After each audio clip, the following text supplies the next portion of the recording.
iRacing right now. He's got traction, he's got rid of the outside of both of them! Maloney! Oh, he's taken Anderson! Anderson's up to Oh my god!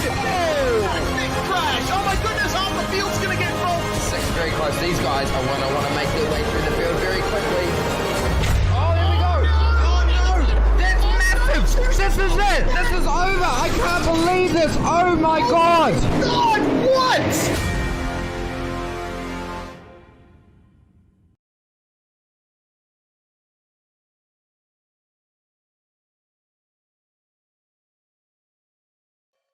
Hello everyone and welcome to tonight's broadcast of the 2021 Virtual Racing School GT Sprint Series. It's the start of a new season, and what a season it is as we're lining towards the debut of not just one, but two brand new cars into the series. In comes the Lamborghini Huracan for tonight's race, and as of next week we'll also have a brand new BMW M4 GT3. Sadly with that, the BMW Z4 has been put out to pasture, but beside that, it's all good news, and we are in for a fantastic season. I'm Bo Albert, and alongside me for this season's action is Mr. Simon Mazzomo, and as usual, in the director's chair is Mr. J.K. Kennedy. Simon, I'll throw it to you now because we have a fantastic lineup of tracks coming up over the next 12 weeks, as we will now see on the broadcast. Thank you, Bo. Yes, welcome everyone. Fantastic to be back in the chair for the GT Series. Round 1, we start tonight with Circuit des Spa Francorchamps, obviously the famous F1 track and home of the Spa 24-hour. And then we transition to the green hell. Do you like Armco? Do you like terrifying corners and some elevation change as well? This track is going to punish the drivers, and round 2, we're starting off strong already. Then we move to round 3, Donington Park, one of my personal favourites, the national circuit, the short track. It's fast, it's undulating, it is going to test these GT3 beasts and is going to deliver some fantastic racing when we get there. Absolutely. Then we move on to round number 4. Briggs & Stratton on the Armco, but we all know it much better as Road America. Long straights, not too many corners, but the corners we do have, boy, there are some big braking zones into them. So overtaking is at an absolute premium here. It's going to be good. And if you thought walls were close enough at round 2, round 5, we go to Belle Isle, the street circuit, the home of IndyCar. And it's going to bring home to GT3s. It's tight, it's compact, passing is difficult, but if you string a lap together, it's very rewarding. It is, and one thing you don't want to do is, you're not going to hit a wall at Oran Park, but you might clip the grass and find a wall that way, because it is a very tight circuit. It's a very compact for a GT3 car, so passing may be difficult, so if you're going to race that week, get your strategy hat on. And now, the famous Autodromo Internazionale Enzo e Dino Ferrari, or Imola as we prefer to call it. Another personal favourite of mine, and another track that always delivers fantastic racing no matter what the category. Yeah, plenty of curbs there, but not as much undulation as something like WeatherTech Raceway Laguna Seca. Look at the corkscrew. That is absolutely ridiculous, and the cars are going to try and pass each other into that corner. It's going to be action-packed. Cannot wait for round 8. Round 9, another tight track, Alton Park International, one that doesn't get used a whole lot but is severely underrated. Definitely a driver's track and one that a lot of drivers will be looking forward to tackling. Yes, indeed, Alton Park, always a favourite amongst drivers, as is Sebring, and of course I believe this one might line up very close to the Sebring 12 hours as well, so we could have some very, very good participation in round number 10. Plenty of overtaking opportunities, plenty of bumps as well. That's going to be a good one. Yep, and this one definitely does not have bumps. Phillip Island, obviously fast flowing. These GT3 cars will absolutely love having the throttle wide open around this track, and only one real corner to test you.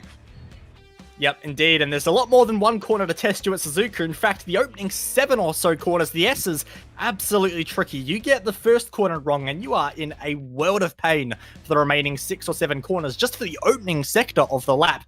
It's going to be exciting, but of course we all start at this one, Circuit des Spa Francorchamps, and what a field we have tonight. I mean, you only have to look at car number 1 to realize the strength of field we have here tonight. It's Sven Haas, of course, from Biela Racing Team Euronics. You've got the likes of Julian Marino, Pablo Arujo Castro, Daniel Ferguson, and Reece Gasol, of course, in this as well. So you got some Australian talent, you got some international talent. It's a great mix for 40 minutes of action. At the moment, the drivers are taking part in qualifying, 2 laps, 8 minutes on the clock. But Simon, these cars, absolutely fantastic. And first up, we've got the Mercedes, front-engined. It's always a safe bet. Mercedes, beautiful, gorgeous machine, but we can't forget the Macca McLaren as we know it. Beautiful piece of machinery, one that is definitely testing for drivers. It certainly is, and so is the brand new, on debut, Lamborghini Huracan GT3 Evo. That's going to be an exciting one, but tonight we also have quite a few Ferrari 488s as well. The Italian favourite, always oversteery, great over bumps though. That should be an interesting car tonight. The beautiful Audi R8, and the recent revision of it, it has turned itself into a beast of a car, and one that is going to be amazing to drive. And finally, the Fjord, the beautiful beast that it is. Fingers crossed we can start to get to see that show up a bit more often. We don't see it as much as what we would love to. Yeah, I'm going to refrain from a comment on the Ford. It's an interesting car as we have a look on screen right now at one of the Lamborghinis on track. I believe that might even be Vilcorpi who makes their way down into this long right-hander. Of course, always a tricky lap around Spa-Francorchamps. The off-tracks are waiting for you at any moment, and you can pass around Spa, but Simon, this is not a track you really want to start at the back of the pack for. Absolutely not. It like I said, it's a track that lends itself to sort of allow a lot of passing, but you know, you sort of get stuck in behind someone because the corners are so high pace. Passing can sort of make it a bit more difficult. The further up the front, the better chance it has if you can find a really good group of cars. You can sort of just spread your legs and get away from the rest of the pack, and especially for the first couple of laps, as we're sort of going to notice with the recent revisions of the cars. The first lap and a bit, it's going to be very tricky. The cars are going to be very nervous. They're going to sort of not want to do what the drivers want them to do exactly, and it just sort of makes that opening lap just a little bit more tricky. And if you're stuck in the middle pack, stuck down the back of the field, it's just going to be a bit harder to sort of string a race together from that point. If you're definitely up the front at the start, it's going to make it that job a lot more easier for you. No, absolutely. You want to be at the front from the start of the race because that's going to make it so much easier to finish there when the checkered flag falls. Race Gasol is going to be one of our first cars across the start-finish line, and he will stop the clock at a 2:16.8, which is very, very competitive indeed in the McLaren. Of course, that car very, very fast in the straight line. That's one of its strengths. It's real initial punch out of the corners as well, but it doesn't have the punch the Julian Rodriguez Marino has on a 16-0 at the moment, but we're going to keep our eye on Sven Haas, like I said, racing for Biela Racing Team Euronics in the Audi R8 for this one, and that is a fierce combination. Sven, one of the more successful races on iRacing. I believe he has over 9,000 iRating, a very, very accomplished driver, and he makes his way through Blanchimont using all of the road there, high speed, not quite flat, in this particular weather conditions. If you get slightly cooler weather, you can take that corner very, very fast indeed. Hard on the brakes into the bus stop chicane, and like you say, of course, these cars, the tires do take a little while to come up, and you could see there through the bus stop, he was putting all of his focus, all of his attention into this second lap. So whilst there is a little bit of initial bite out of the tires on the first lap, a lot of drivers are just choosing to play it a bit more safe and just focus on that second lap. Absolutely, and sort of that's generally, yeah, where you sort of get a bit of a feel exactly for what the car's doing. A lot of the times when you're joining into these sessions first, you only get a few minutes or if that to actually get a chance on track.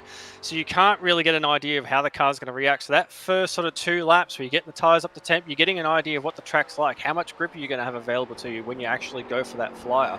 So that first lap, you just sort of use it as a banker, so to understand what's actually around you. And then, as you say, you know, Sven Haas is obviously going to put absolutely everything that he has into that second quali lap. So I would expect to see an absolutely massive time if he can definitely string it together. Yeah, absolutely. We're looking at Reece Gasol at the moment. He was a little bit wide there through that long right-hander onto this back straight, heading towards Blanchimont. And this car, we like to often nickname it the Flamethrower. And you're going to see why through the bus stop chicane, because when this car is off throttle and burning fuel, boy, it creates a few little fireworks. We'll see in 3, 2, 1. Fireworks show is on display in the McLaren MP412C. It's a slightly older car now, but always puts on a good show. But how does it put on for lap times? It's a 2:16.8 at the moment. The second lap is an off track. I thought it was a little wide, and he has proven just that. Julian Marino is not going to be able to improve on the second lap. Daniel Ferguson has gone into the pits as well, so he won't improve. Julian Kesselhut has gone into 4th place. A great lap there as a few others begin to improve. John Derrick finds their way up into 15th place. We've got our eyes, though, on Sven Haas, as John Piesnick, a regular in the Australian GT community, goes up to 6th place. Great effort there. What can Sven Haas do? He's so quick. He's always committed in these cars.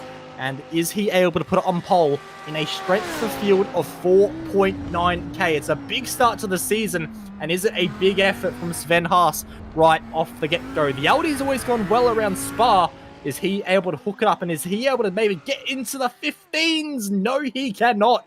Apparently, it's going to be a 16-2. So that means your top 3 on the grid, just 1/10 of a second apart. How close do you like your GT racing? I hope it is this close. We are going to have a look at our starting grid. We have a massive 29 cars tonight. This is going to be a great one for 40 minutes of racing action. And starting it all on pole position is Julian Rodriguez Marino, ahead of Daniel Ferguson on the front row. Sven Haas and Pablo Rujo Castro are 3rd and 4th, your second row of the grid, with Julian Kesselhart rounding out your top 5. Luis Paulo Gallen, John Piesnick, and Josh Perwin, an Australian trio, 6th, 7th, and 8th, with Tristan Iglesias and Reese Gasul, your top 10. As we move into 11th place, before I ruin all these names, Clement Wegan comes in at P11, Alex Slepovic in 12th place, Dario Anganello 13th, 14th Ahmed Gareb, 15th Connor Karnick as well, 16th John Derrick, 17th Mehetufen, sorry, I'm rushing these already, Kevin Borrell in 18th, Bjorke Anderson in 19th, and Jack Wittes rounding out the top 20. And then on to our next rows of the grid. We have Damon Martinez ahead of Bernie Perez, Philip Meyer, Clint Shane Smith, and Sam Devontier, your top 25, with the grid rounded out by Vil Corpi, who of course we saw in the brand new Lamborghini Huracan GT3 Evo, Scott Zaslowski, Ignacio Sene Sanchez, and Martin Silvassi, rounding out 29 GT3 cars on the grid. And what a grid it is. Simon, your thoughts before we get this race started? I'm just keen to get back into racing. This is going to be a lot of fun. Like I said, I think the first lap is going to be patience is going to be the big thing. We can see at the moment the track conditions partly cloudy, 20 degrees, track temps up about 24. So once the tyres come up to temp, it's going to deliver a lot of grip for the drivers. But yeah, it's just getting that first lap out of the way is going to be the big issue for a lot of these drivers. So that's going to be where their focus point is. Estimated 18 laps. If you can get in someone's draft, you can try and do a fair bit of fuel saving. One thing you'll probably sort of notice is that depending on car setups, we've sort of noticed recently with the recent changes, the aero has a much bigger effect in sort of terms of car handling and straight line speed. So I think depending how people have set up, drafting may be trying to pass someone in the draft will definitely play a bigger factor. So, but yeah, a lot of cars, a big track. Let's just get into it. Absolutely, let's get into it. And your top 5 features 4 Audis and 1 lone Ferrari. But that Ferrari, well, it's probably in the best place of them all. Pole position at the hands of Fordzilla, of course, the team actually backed by the Ford Racing Team Esports. And it's going to be interesting to see how they develop as a team. Of course, had a very strong season in 2020, their breakout year. Are they able to start off the 2021 season with a win in the Virtual Racing School GT Sprint Series? We're getting ready to get the green flag underway for the season's action, and it's a great launch from the Ferrari. Daniel Ferguson slow away, and Sven Haas immediately going to try and capitalize into La Source. The very, very tight hairpin. Does everyone make it out nice and cleanly? It's a very slow speed corner, but everyone's done well. But immediately, a little bit of contact in the background. But if they're having issues there, they're going to have a lot more issues in a few more seconds as we head towards Ar Rouge. That was actually Reese Gasul, who found themselves turned around through Ar Rouge for the first time. Everyone going through the compression nicely. Does anyone lose it over the top? It is surprisingly easy to do, but we have some of the best GT racers in the world in tonight's race, and they all manage it absolutely expertly, making their way now down the Kemmel Straight into Lacombe, a big braking zone. I think for the most part, we've had a clean start, Simon. So far, so good. Definitely one of the cleanest starts we've seen, but you can see right here, this big pack at the moment. They're all getting into each other. There's cars going left, right, and one spun. Corp, he seems to have gone around. Clinch Smith as well has also gone around. So, as I was saying, that pack that got checked up as they went through Rouge and Radion the first time, just sort of checked everyone up and just caused a big compression into the right-hander off Camel. So, once again, getting that run, getting a clean run is proving to be vital at this point. Absolutely, we have 2 retirements at the moment. Reese Gasol and Luis Paulo Gallen, some of the Australian cohort in tonight's race. That's a shame to see as the front of the pack works their way through, and what a talented top 3. Team Fordzilla, Beeler Racing, Team Euronics, and Pure Sims, of course, a team run by Ash Sutton as well. So a very, very talented grid tonight. We have a lot of Audis. We've got a Ferrari in there as well, and a McLaren in the form of John Piesnik holding onto this pack as well. So good to see the balance performance is shaping up relatively nicely at the moment. If you are curious about our top place Lamborghini at the moment, it's in the hands of Dario Agnello, way back in, I believe, 9th place at the moment, up 4 spots off the start. So he has had a good run as well. As we look at Pablo Ruhal Castro, of course, a very popular Twitch streamer on the Twitch platform. And he's under a little bit of pressure at the moment from Julian Kesselhut as they come through to complete their first lap of the 2021 season. And I think at the moment, at Simon, everyone's just sort of feeling their way around. They're not getting too punchy. They're not getting too aggressive. Just get into a rhythm and see where the race takes you. Absolutely. Just, yeah, especially the group at front. That's where their main focus is at the moment. One thing I also find quite interesting as well, we have a Ferrari that's actually leading the charge at the moment. And this track, in past times, has always generally found itself to be one that the Audi and the Mercedes generally sort of excels at. So to see a Ferrari at the front at the moment and doing a fantastic job as well, it's really good to see you saying the BOP is definitely from the onset, the start of the season, the BOP seems to be the best we've sort of had for a while. You can even see a McLaren as well. It'd be John Piesnik sitting back in 6th place at the moment. So, yeah, the BOP's working out pretty good so far. Absolutely, and for some of our new viewers who may not be totally familiar with what balance performance or BOP is, of course, I know we have some very knowledgeable people in the stream tonight, but for those that are new and just learning about GT racing, balance of performance is basically what is used in all FIA GT racing to basically bring all the cars to an equal level, because what you have to remember is in this race we have rear engine cars, mid engine cars, front engine cars, we've got different wheelbases and totally different aero and chassis. Everything about these cars is very different. And what the FIA and of course all the governing bodies try to do is basically bring it towards one performance group so all the cars have an equal shot at winning, and that is exactly what we're seeing. It is a very Audi dominated circuit just with how the circuit works, but with the balanced performance, a Ferrari is able to stay in this group, a McLaren is there, you've got a Mercedes floating around as well. It's great to see. And this season should be very good if the balanced performance continues. And let's not forget, next week we're also going to have a brand new car in the form of the BMW M4 GT3 as well. So plenty going on in the world of GT racing, but at the moment everyone's just sort of playing nice and calm, just getting these open laps done and thinking about strategy as well. For those not familiar to the Virtual Racing School GT Sprint Series, these cars are fuel limited. A pit stop is required. Typically, you'll see the cars running right out to around the 30-minute mark, maybe even if you fuel save, get to around the 35-minute mark as well. But that does open up the options, Simon. If you're stuck behind a car in front and you're really struggling to overtake them, you can pit as early as the 10-minute mark, undercut massively and try and get track position that way. Absolutely can, but you also got to run the risk because obviously the more fuel you have in the car, the more weight you're having to carry around as well. So in these fuel restricted races, you're probably not going to have that great of an effect overall. If it was something more like an endurance race there, you definitely see a big effect there. But absolutely, if you feel like you've got the pace and you're sort of stuck and you can't really go anywhere, you know, if you can sort of offset that weight gain with the extra fuel in the car, by all means, go for it. And there's definitely a lot of talented drivers out there who could definitely use that to their advantage. Be a bit early. We can see, Josh Perwin. Yep, just saw that at the moment. He's going around. Looks like someone else is involved. Another one, Philip Mayer, as well as gone to. I wonder what's going on there. It just sort of seemed like they've done that on their own. I did see another car off as well with Perwin. I'm not sure if they actually got together or not. Yeah, I've seen Martin Silvassi going a little bit slow as well. I don't know if he was involved. He was a bit further back. But we'll just take a look now at the replay. Perwin was side. Oh, the car on the inside, I think, has just run just a little bit deep has Christian Iglesias, and I think in doing so he's actually collected Perwin and Philip Meyer. That one was a little bit harder to see what exactly went on there. We'll see if we can get a different look at that, as this is the second impact, I believe, and that's Jack Widders we're on board with. Is there any contact? Oh, it's hard to say exactly if there was contact there.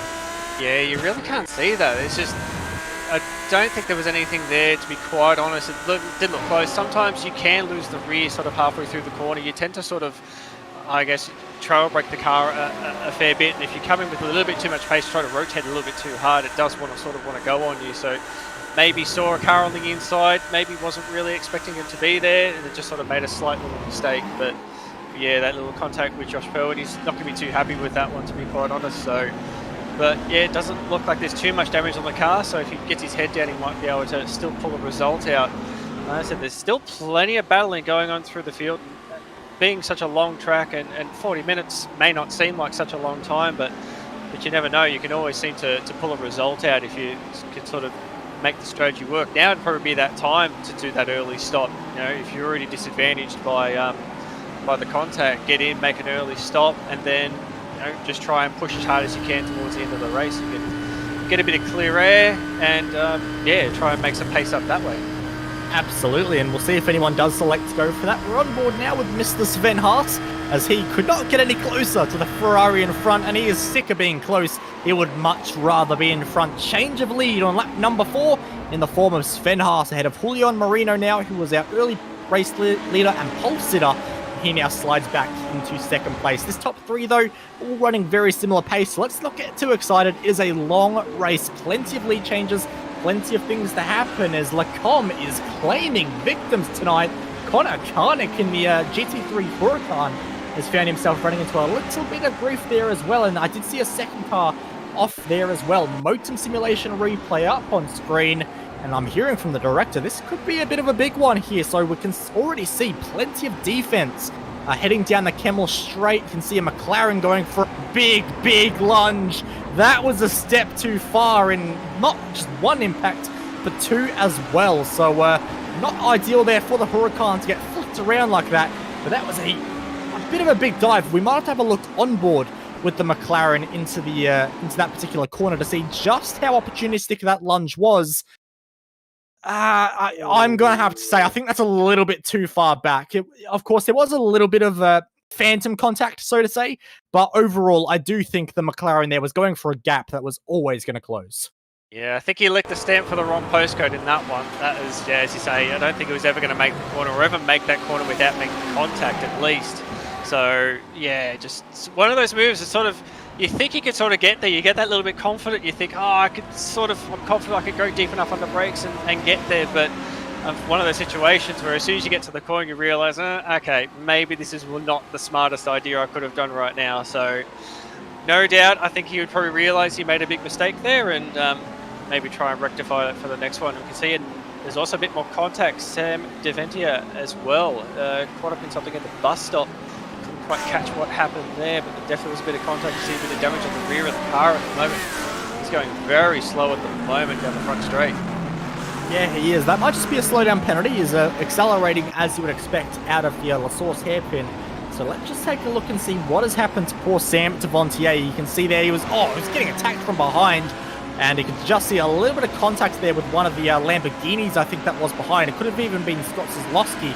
We'll try and get another angle of that into the bus stop chicane, and it was Scott Kozlowski. So already Sam Devontier just going a little bit slowly out of Blanchimont. It's not really the corner speed you would expect, and that's just Kozlowski massively outbraking himself there, and sadly just collecting Sam Devontier. So Sam, a complete innocent party there, and Scott, unfortunately, I know Scott, he's a very clean racer, he's got a very smart racer's head on his shoulders, so I can only put that down to a missed braking marker. Yeah, I was going to say that. I think it definitely seems like maybe just, missed the braking point, because it just seemed like he was never slowing it down until right at the last second. So, yeah, I'm with you on that one. I think maybe he's just hasn't quite caught the braking zone, maybe seeing what was going up ahead, thinking about what he was going to do next, and it's easy enough to do. There's a lot of things going on in these races, especially when you're sort of a bit further down the pack like that.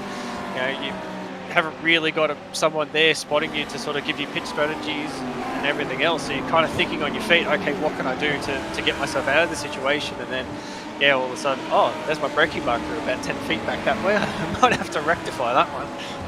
Yeah, it's not a good feeling when you only realize where your braking marker is and it's in the rearview mirror. It's not ideal, as we're on board with John Derrick at the moment as he tries to hunt down Kevin Burrell. So it's Lamborghini versus McLaren.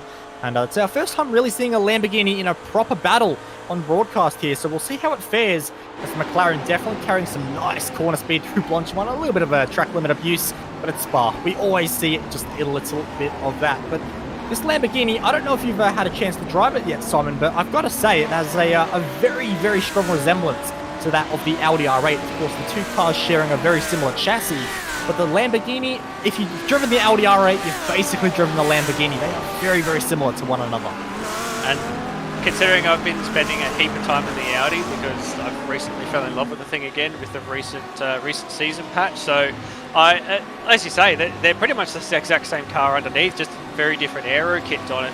But even then, they don't feel hugely different. So, yeah, if I'm loving the Audi at the moment, I'd assume that, yeah, if I ever jumped in the Lambo, I would absolutely love it as well. So it's so good to see. And like I say, we sort of mentioned at the start, we're seeing the Lamborghini, the BMWs coming very soon. I believe it's the next patch coming up. We'll be getting the BMW M4. This is a really good resurgence for GT3 racing, and I think this is sort of something we wanted to see for a long time. There's definitely a few of us in the community that have sort of said for a long time now that GT3 needs to come back. It delivers some fantastic racing, as we're seeing at the moment, this little battle between, I didn't quite catch their names, but this is what we want to see again. We want to see GT3 racing back on our screens and showing how amazing it is to watch. So, two new cars coming in, us coming back to stream these races, it's going to be really good seeing, how the resurgence of GT3 evolves over the next, 12 weeks.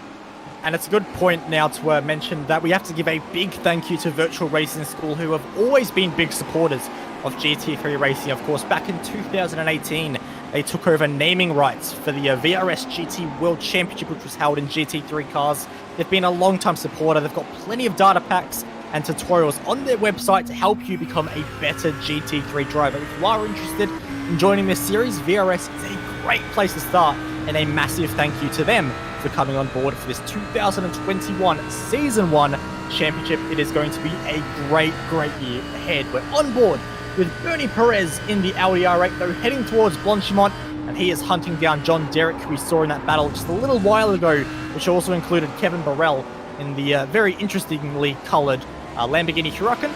And we're going to get a Motum Simulation replay up on screen as well. And this is with Bernie Perez, and we'll see what has happened through here, and we're just going to get an idea of just how fast these cars are through Blanchimont. We can see the RPM. Oh, a little bit of a wiggle, a bit more than a wiggle.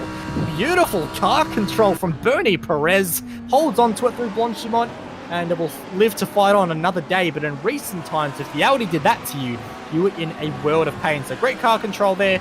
He can continue his fight, which also includes the likes of Jack Widders and Ahmed Hagrib at the head of this battle pack as well. Up the front of your field, nothing has particularly changed if you were wondering. Sven Haas is still your race leader, but he is just not able to break away from Julian Rodriguez Marino in the Fordzilla car and Daniel Ferguson in your Pure Sims Audi R8. They're all locked together and running very similar lap times. Julian Kesselhut has finally found a way past, as we're seeing drama at Lacombe again. And that's the Cyberpunk liveried car, of course, a recent release into the PC world. But Jack Widders, well, he's been punked right there through Lacombe. It has not been a good time for him at all. And we'll see what has happened here. Motum Simulation replay up on screen. We saw it live once on board. Let's see it from a different perspective. As he was running second in the queue, thought about a move up the inside and committed to a move up the inside. Room was left, but again, just the drivers that are going for that really, really tight line, just not quite pulling it up, or maybe getting just thrown a little bit more offline than they would have expected. Understeering mid-corner and just collecting the car on the outside.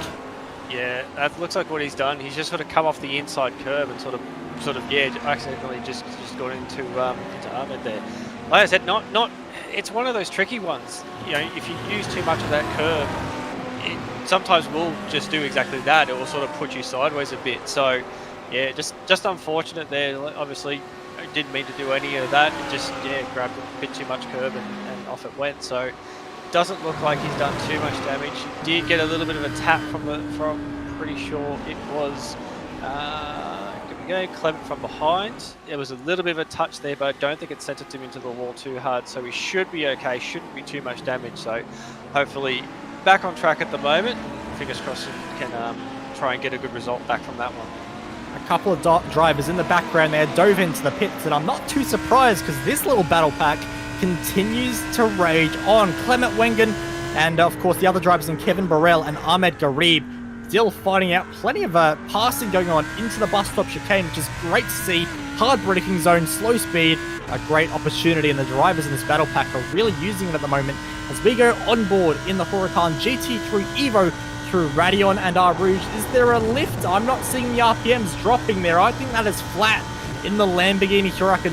And what kind of a run does that get him down the Kemmel straight? The Ferrari known as being one of the fastest cars in a straight line, but a slipstream is more than enough for the Huracan to get alongside. And how brave on the brakes. That brave slots in the middle nicely. Nice overtake, nice and clean. Oh. One is good. How about two? That's even better. Around the outside, through the right hander, side by side. They will go, and now's the real pinch point. What do you do now? It is a long way around the outside. Contact there, more contact, pushing the Audi the entire way through into No Name Corner. And yes, I still refuse to call it anything but No Name Corner. They continue to fight. Headlight flashing has been started already by Kevin Burrell. He is hunting down Garib at the moment, who is withstanding the pressure at the moment, but this is a great battle as they now work their way towards Campus and Fungez. The outside is difficult, but he's going to try it, maybe no. He's just trying all these different lines to size up the Audi, and you can see Ahmed Garib just getting a little bit oversteer. He's beginning to slide the car, and that is just hurting his corner exit speed and providing even more opportunities for Kevin Burrell to try and make a move happen through Paul Ferry corner. And now onto this long back straight. We're on board with Ahmed, and you can see the Audi hunting and hunting. And we've seen passes into the bus stop chicane from this battle pack all race long. I would dare say we might be about to see another through Blanchimont. How much track do they all use? The Ferrari used a lot more than any other car, but Kevin Burrell is trying the outside, and if you can get around the outside here, it does become the inside for the left-hander. More panels being broken, and these two are getting very, very fast indeed. Another driver now dives into the pits. Josh Perwood has had enough. He's seeing what's going on in front of him, and he wants no part of it. But what a fight we're seeing at the moment, Simon. See, I'm looking at this and I'm thinking to myself, well, if this situation, you can see he's definitely got the pace. Kevin has the pace by a long shot at the moment, but like I said, he keeps trying to go for the outside. The outside, not necessarily going to work in that situation. Got to have some serious thought. To be honest, if I was him, I would have pulled to the pits that time. When you see Ahmed commit to doing another lap, I would have been straight to pit lane because he's got to get himself out of there at the moment. You can see he's having another look. He's going again for the outside line. I don't know if he's going to be able to get there. He's got the nose in front at the moment. He's going to be very late. He's going to try and hold the inside. It actually looks like he might have it. He does. And behind, Clement is having a look as well. So Ahmed's not having a good time right now. He's got the job done.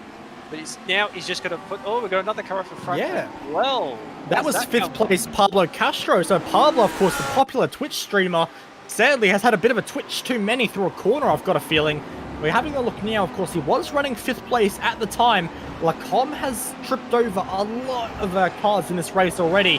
Has it tripped out Pablo? And it's on the curb transfer. That curb, you can use it to get a little bit of extra rotation, but it does at times, if you use too much of it, it will upset the car. So what you're going to look for here is his left side tires onto the transition into the right. Just a little bit too much curb, and that Audi's been unsettled, and around she goes. Yeah, very unfortunate. As you said, that curb, I've personally seen that. And we're on the lead at the moment. The battle for the lead is spicing up. As you can see, they're coming into the bus stop now. Julian in the lead at the moment, but he's got Sven all over the back of him as well. And we can see Daniel Ferguson as well in the background. So this battle for the lead is on. We've under the 20-minute mark. We are past the halfway point. Now, what's the plan going to be for these drivers? They've been following each other very patiently so far. What's the pit strategy going to be for these guys? Who's going to blink for the lane first? Are they going to stay there? Is Sven thinking, well, maybe I might have an opportunity to get back past again? Because everyone see they have swapped positions again, actually, because Sven was in front earlier on in the race. So he's using every bit of road as they go up the Rouge and Radion. In run down the front straight. That Audi engine is going to be screaming, trying to chase down this Ferrari at the moment. It looks like he's staying put. He actually used the clutch there. That was the clutch into the Lacombe braking zone, sorry. So he is fuel saving quite a lot. So Sven was setting a very comfortable pace out at the front of the field. He had led for, I believe, 5 laps at that point after overtaking Julian Marino on lap number 5. But he's now dropped back on the previous lap and now is clutching in heavy braking zones behind the Ferrari. So is Sven thinking, I'm just a couple of mil each lap short on my fuel number that I want to hit to get to lap 14, lap 15, whatever it might be. I think he's trying to strategize himself just into a slightly better fuel strategy, take 1 lap less of fuel and get himself into a good spot from there. Daniel Ferguson in 3rd is still hanging with these guys, but just not quite in threatening distance. He's just seeing if anything happens between the opening 2 cars. So, this battle between the top 3 is really, really heating up at the moment. Absolutely. I think Daniel might be thinking the exact same thing. Wasn't on board to have a look, but yeah, I'd be doing the same thing as Daniel. Just sit there and wait. Like I said, you don't need to attack at the moment. You're only really going to sort of upset the train if you try to get involved in this at the moment. So wait and see what the front pack do. As you're saying, if they're hitting a fuel number or if they're trying to save a bit to sort of to be in the stop less. I mean, this is going to work out for him as well. At the moment, it's Julian who's going to be the one that's breaking the air for these guys, who's going to be taking all the brunt. So that's one thing he's got to be thinking of too. Does he need to sort of at the same time, if he's saving fuel as well, does he sort of need to check the field up a little bit to be able to get to that number? So, like I say, the battle for position is definitely on, but you got to also think that the strategy is definitely all to play for as well. It's not just one race they're having at the moment. And a lot of drivers now thinking about the pit stop. We saw Agnello there dive into the pits and to almost catch out Mahetman Khan Tufan into the braking zone at the bus stop chicane as well. So good avoidance action there from Tufan and the Audi to not run into the back there of Agnello, as that pit entry almost caught them out. But now down the back straight once again. If we go on board, Mr. Director, I would love to see what the RPM is into Lacombe. Speed dropping, RPM's completely dead into the braking zone. So heavy fuel saving at the moment from Sven Haas. He has no intention of passing the Ferrari in front. When he does pass, he wants it to be in the pit lane under his own guidance of fuel strategy. So Julian Rodriguez Marino, of course, our pole sitter, very fast, knows how to get around this circuit, but is he on a slightly more compromised fuel strategy than the other cars? Of course, as part of the balanced performance, these cars do have different fuel tank sizes. We've got 110 litres total in the Ferrari. For this series, limited to 55 litres, 120 litres total in the Audi, limited to 60 litres. So very different fuel ranges in the car, very different fuel use, very different fuel consumption as well. So for these drivers, it's a lot of math going in the head right now, all kinds of strategies being played out as we see another battle between an Audi and a Ferrari on screen. And they're continuing to work their way through. Of course, 15 minutes on the clock now.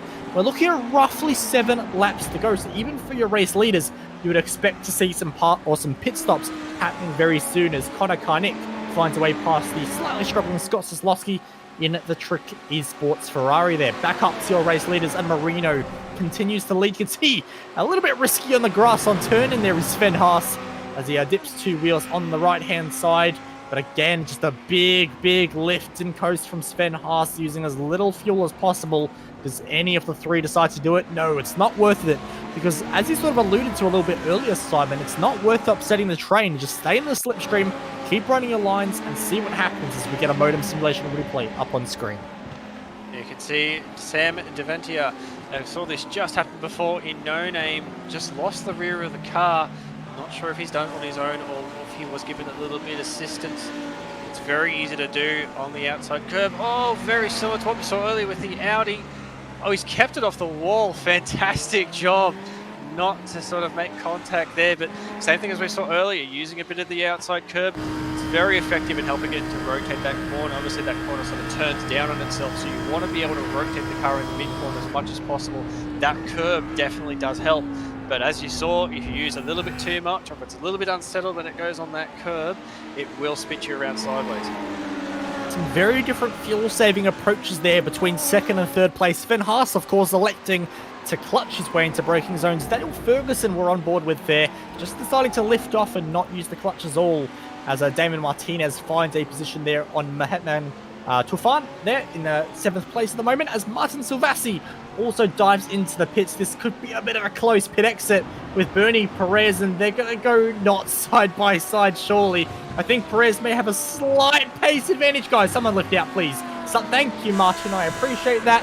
My heart cannot handle side by side in GT cars through Aruja. Can happen, as Clint Shane Smith is going very slowly off the side of the circuit as well, with a bit of damage to the rear of his car. So down in 25th place, it has been a horror show of affairs for him. And Ahmed Garib, who we've seen fighting in a lot of battles all race long, we could see him sort of sliding the car around using a lot of the rear tyres and falling back compared to the Lamborghini in front of him there.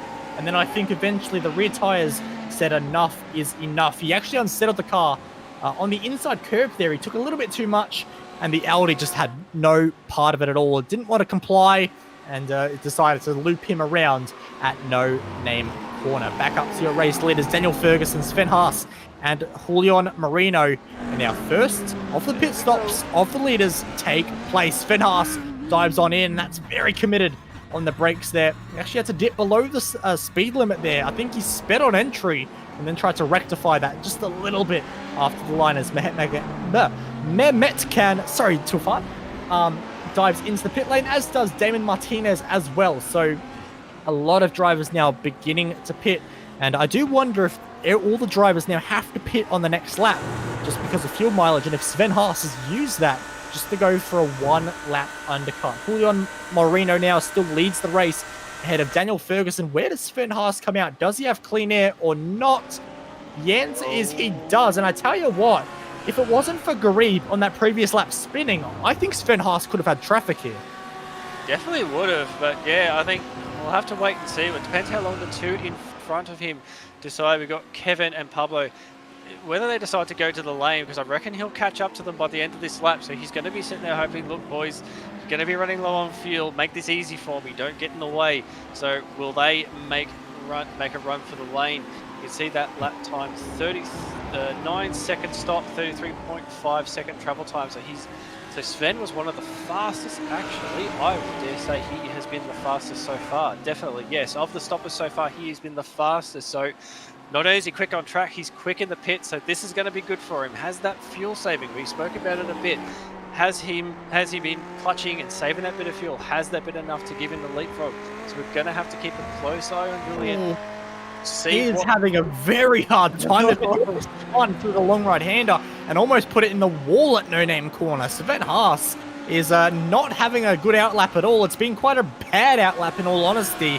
He's throwing it around, he's pushing hard, and we'll see what happens when the leaders decide to dive into the pits and where he will trickle out in relation to them. But Sven Haas is not leaving anything on the table at the moment, as Julian Marino was pushing hard as well, using all of the track limits at Blanchimont. He is trying what he can, and I've got to say, Daniel Ferguson's had a good lap as well, and he has filled that gap where Sven Haas was very nicely indeed. So now they dive onto pit lane, they attack the yellow cones, and now the slow, the painful, the terrifyingly long pit lane at Spa, 60 kilometers an hour. It feels like an age in the pit lane once you've been racing for the previous 30 minutes. They made it 14 laps on a tank. They need 5 laps of fuel to make it to the end. We're looking at 9.1 seconds for Sven Haas for his pit stop. What is Daniel Ferguson and Julian Marino's pit stops on board? It's Sven Haas down the front straight, across the start-finish line. Ferguson almost got the jump there in Marino. It is very, very close. It is going to be a drag race out of La Source, and I think Sven Haas is going to have the overspeed, but he has not escaped the draft. He's not escaped the slipstream. This battle is going right to the 40th minute. If you look at that time, if you look at the difference there was, even though this pit stop time was a 0.7 difference, it was only a difference of 0.1 in the entire pit lane travel time. So that's where he's made the difference. Even though the stop was longer, he's made more time in the actual travel time. So as you're saying, the gap hasn't gone anywhere. He's gotten out just purely because he had the overspeed coming out of the turn 1 La Source. But that's it. They're now back together again. Now, as you're saying, Daniel back on the back with Julian. Is he going to be looking to make the move on Sven Haas? They should have enough fuel to go to the end. So the whole idea of saving fuel, it's out the window now. Now this is just pure racing. How much tyres do you have left? How much do you have left in the car? You know, this is going to be the hardest. I think we're looking at lap 14, so we're probably looking about 4 or 5 more laps to the end. I think it should be 4. When they get to the line, it should be 4 laps to the end. So this is going to be a hard one. We can see Sven already pushing a little bit of a gap at the moment. So obviously trying to build on this pace that he's got at the moment. But of course, let's not forget in qualifying, just 1/10 of a second separated these 3 cars. And on track at that particular time, it was Julian Rodriguez Marino who got the fastest time. He was the pole sitter, and out of the top 3, Sven Haas was the slowest of them all. So he's got a little bit of work to do. This is not over at the moment for any one of these drivers as they work their way to complete their 14th lap here at Spa with plenty still to go. Daniel Ferguson is right up behind the driver of Julian Marino right in front, who's using all the track limits. Is Ferguson going to have a little bit of a go here? Lifts off, decides better of it. He doesn't want to fight right now. Maybe thinks Marino is the slightly better option to challenge Sven Haas at the front of the field. So these guys are going to work together for a little while until that final lap where I think all hell will break loose. So it's going to be an interesting fight to see how this all transpires. But for the rest of the field, everything's been relatively settled and everyone is just about in a rhythm. So this really is the battle to watch at the moment. Although Josh Perwin is in a good spot at the moment and trying to hunt down Clement Wangan at the moment, who was in position 13. And Josh really starting to attack the driver in front as they work into the bus stop chicane. We'll see what Josh can do out of the bus stop chicane. If he can get a good run challenge into La Source. Not quite close enough at the moment, but maybe can challenge into Lacombe at the end of the long Camel straight. Because Josh, of course, qualified quite high up the field into position number 8, but then had that moment early on at Lacombe. A bad exit there from Wangan, and that is really going to compromise him the entire way through.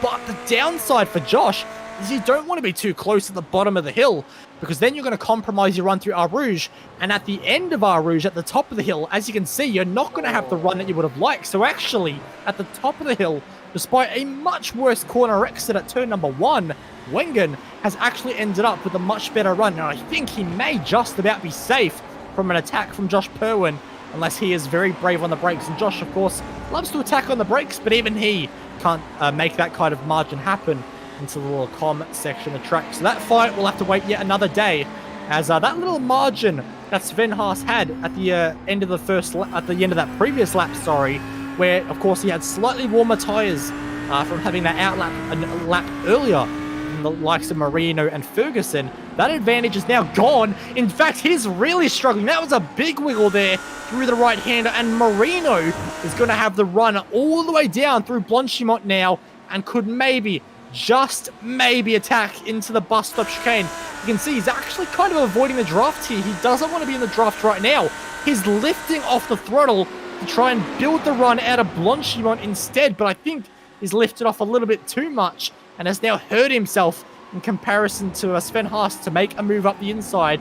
But he is the closest he has been in quite a few laps. So Marino really on the offensive at the moment. We've got 5 minutes on the clock, 3 laps remaining, and Sven Haas does not want to lead. He does not want to be the car that is breaking the slipstream for the cars behind, drops in behind, let Marino run away. Or is he thinking it another way, Simon? Is he thinking, geez, that fuel line is looking a little bit low? Exactly. There's some 4D chess going on right now. That's a series I've never sort of seen someone back out of it, but yeah, you could be right. It could be a fuel number that he's looking at the moment. The interesting thing is Daniel Ferguson, he has had some amazing pace since the pit stop. He's been all over the back of Julian Marino, and now he's going to be at the back of Sven Haas as well. he's a bit of a dark horse in this one, I think. He's definitely showing that he's definitely got the pace. Before he was hanging back, just waiting to see how this was going to all evolve.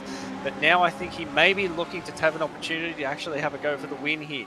Definitely looks like he's got the pace for the moment, but interesting to see what Sven's plan is at this point. Like I said, he gave him the lead. Is it looking like there's a fuel number that he's got to hit? Maybe that shorter stop was because maybe he underfueled it a little bit. Didn't think that, thought that he may get track position and could probably use that to sort of get that fuel number back in, and maybe that hasn't happened. He's having to push hard to maintain the lead. So now he's got to make the choice. Do I fall in behind, try and save that fuel I need? And as you said, wait for that last lap. Wait for that last lap attack, because the car's definitely got the pace to go for it right at the end.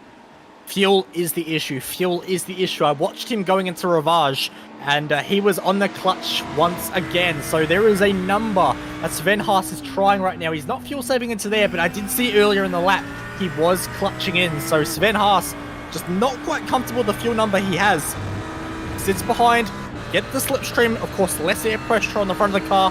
You can slip through a lot easier with less air resistance at the front, and that means you can save just a little bit of fuel. Being behind another car, you can often save up to about 100 mil a lap.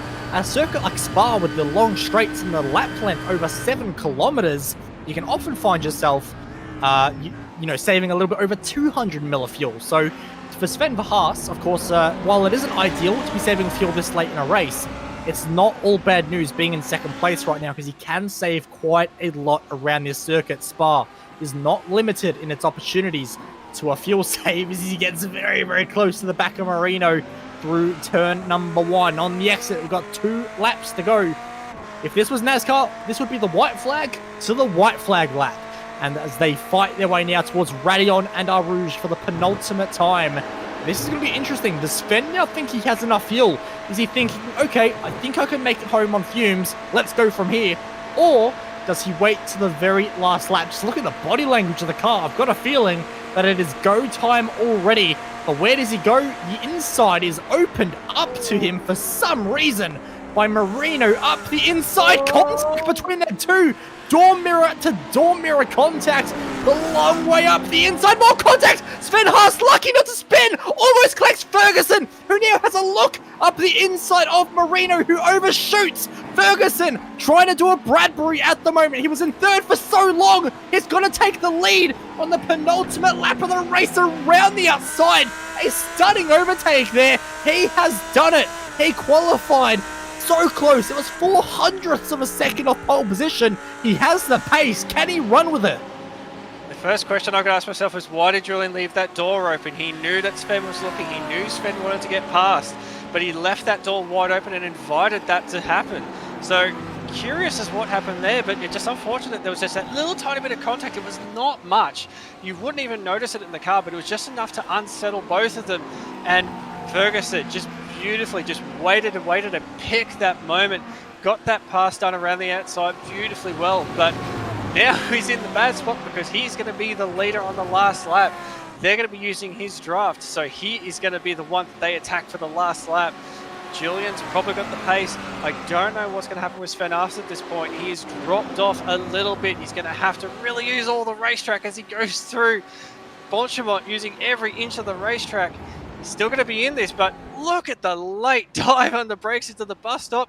He's straight to the lane. Yep, that's it. He does not have the fuel. Does not have the fuel to get there. That is incredible from Sven Haas, one of the most experienced drivers on the iRacing platform, and the white flag for his race has been thrown. The white flag's also been thrown for the final lap of the race. Of course, balanced performance is meant to make all the cars equalized and as balanced as possible. The fact is, balanced performance doesn't always work, and the natural strength of the Ferrari has always been its straight line speed. It is rapid in a straight line, and now not only is it fast in a straight line, but he also now has an amazing amount of slipstream. He is closing and closing and closing to the outside for the race lead on the final lap. What can Ferguson do? He attacks the middle pedal. He wants this win side by side through Lecom. There we go. Marino slips it around, and that is a lot of time lost. But it is not over. Marino, your pole sitter, he has pace to burn. He knows his track. He knows this car. He knows what to do on the back of the Pure Sims Esports Audi R8. It's going to be a grandstand finish into the bus stop chicane. It's the final lap. There is half a lap to go, and there is half a second in favor of Daniel Ferguson through Puon. He goes a high-speed corner, build the momentum all the way through corner exit. The Ferrari trying to close, but he can't do it at the moment. He is running out of time. He's running out of opportunities. He's got to get closer right here, right now, or else face any chance of not being able to make a move into the final sequence of corners. The Audi is pulling away. The gap is 7/10. Daniel Ferguson, he qualified second. He didn't look at the pace at the start of the race. Sven Haas overtook him quite easily, and Daniel never really challenged at any point beyond that. Daniel was the driver just sitting in third, playing his cards, watching his tyre wear. He wanted no part in fighting. He was running his own race. Sven Haas on lap 17 dives to the inside for the race lead on Julian Rodriguez Marino, your pole sitter. It doesn't pay out. Daniel Ferguson saw them collide, picked up the pieces, and is going to pit on the final lap. That's going to be a drive-through for incident points. Julian Rodriguez Marino is going to take the checkered flag in what has to be one of the most confusing finishes to a race ever. Marino wins the race. Kesselhut is going to finish second. Ferguson in third. In the pit lane, shades of Schumacher at Silverstone. And Sven Haas also with a drive-through penalty finishes fifth. I've never been more bamboozled in my life. I was going to say, I don't know what's more controversial, the end of this race or the Disney Star Wars franchise. That was just incredible. Just how do you have the two other fastest drivers, Sven and Ferguson?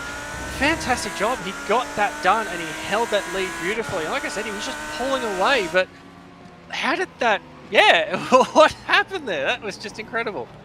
Well, at the end of it all, it was a Julian 1-2, but it was Rodriguez Marino, the better of the two Julians on this particular day, as Kesselhut would have to finish in second place. But you've got to admit, Kesselhut, very, very lucky at the end of it all to pick up second place there.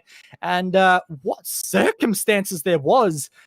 And now we've also got post-race penalties because, of course, Marino did not serve his drive-through penalty before the end of the race. He served it on the final lap, crossed the finish line. So what that means for Ferguson is he has now dropped all the way down to 14th place after potentially winning the race. So your podium at the end is the three J's, Julian, and John, as we have Marino taking the checkered flag ahead of Kesselhut in second and Piesnik in third.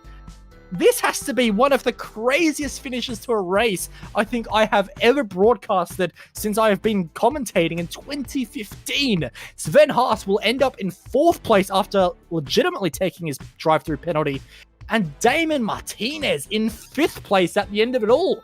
Dario Agnello will come home in sixth, ahead of Mehmet Khan Tufan in seventh place, Tristan Iglesias, Pablo Arujo Castro, and John Derrick, your top 10. Oh, that podium Triple J, that was just, amazing way to end that. And we'll flick over to 11th, Clement Wengen in the Ferrari coming home 11th. Josh Perwin managed to get himself back up to 12th. Martin Salvasi, a decent drive there, coming up through the field, up 16 spots to finish in 13th. Daniel Ferguson, as we said, that drive through penalty right at the end, costing him. Scott Cisloski in 15th. Connor Karnick in the Lamborghini coming home in 16th. 17th, Philip Mayer. 18th, Sam Deventer. What could have been a better result, unfortunately had a few little incidents in that race. Jack Wittes home in 19th, and Vale Koropi coming home in 20th. And then the rest of our drivers all a lap down or worse as Bernie Perez and Kevin Burrell. They had a great fight early in the race, but sadly was something we've missed as Burrell looks to have had quite a big accident at the end of the race with plenty of damage to the back of his Huracan. Ahmed Garib had a good fight as well, but sadly was a retirement late on. And Clint Shane Smith, his race never really got off to the right start, 7 laps down in position 24.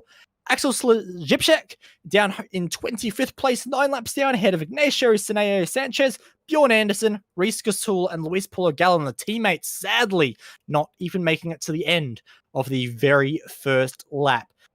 Well, that has been round number 1 of the 2021 Season 1 Virtual Racing School GT Sprint Series.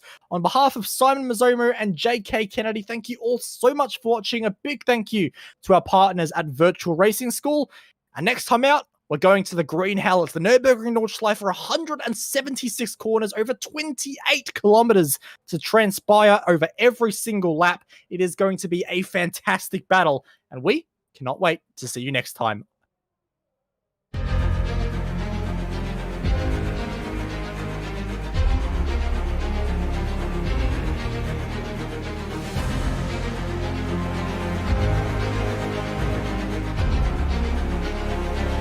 This is fantastic.